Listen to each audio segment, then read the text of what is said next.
Lily और जादुई पंछी।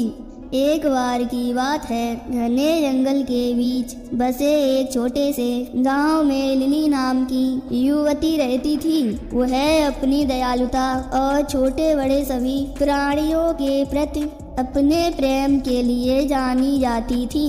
उसने अपना अधिकांश समय जंगल में भटकने, उसके रहस्यों को जानने और प्रकृति की सुंदरता को निहारने में बताया। एक दिन जंगल में भटकते हुए लिली को एक घायल पक्षी जमीन पर पड़ा मिला। उसने सावधानी से उसे उठाया और वापस अपनी कुटिया में ले आई। उसने चिड़िया के घाव की मरहम पट्टी की और उसकी देखभाल कर उसे फिर से स्वस्थ कर दिया। दिन हफ्तों में बदल गए और पक्षी लिली की देखरेख में मजबूत होता गया। वह अपने दैनिक दिनचर्या के बारे में जाने के दौरान उसके कंधे पर बैठ जाती थी और वे एक दूसरे से बात करने में घंटों बिताते थे। एक दिन चिड़िया ने लिली से साफ और स्पष्ट जवाब में बात की। मेरी जान बचाने के लिए धन्यवाद, इसने कहा। मैं कोई सिर्फ पक्षी नहीं हूँ, मैं एक जादुई पक्षी हूँ। मेरे पास आपको 3 इच्छाएं देने की शक्ति है। उनका बुद्धिमानी से उपयोग करें, क्योंकि एक बार उनका उपयोग किया जाता है तो उन्हें वापस नहीं लाया जा सकता है। लिली चिकित और प्रसन्न थी।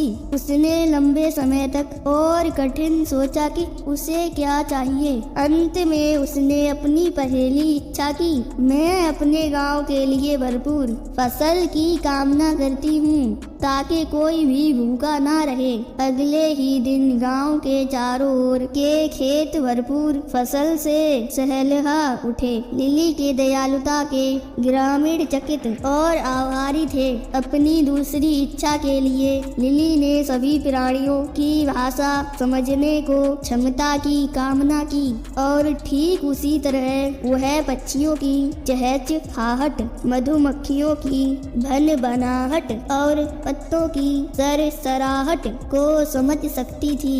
जहाँ की उसकी तीसरी इच्छा का सवाल है। लिली ने बहुत देर तक सोचा कि वह क्या चाहती है। अंत में उसने अपनी इच्छा व्यक्त की। मैं हमेशा प्यार और खुशी से घिरी रहना चाहती हूँ। और ऐसा ही था।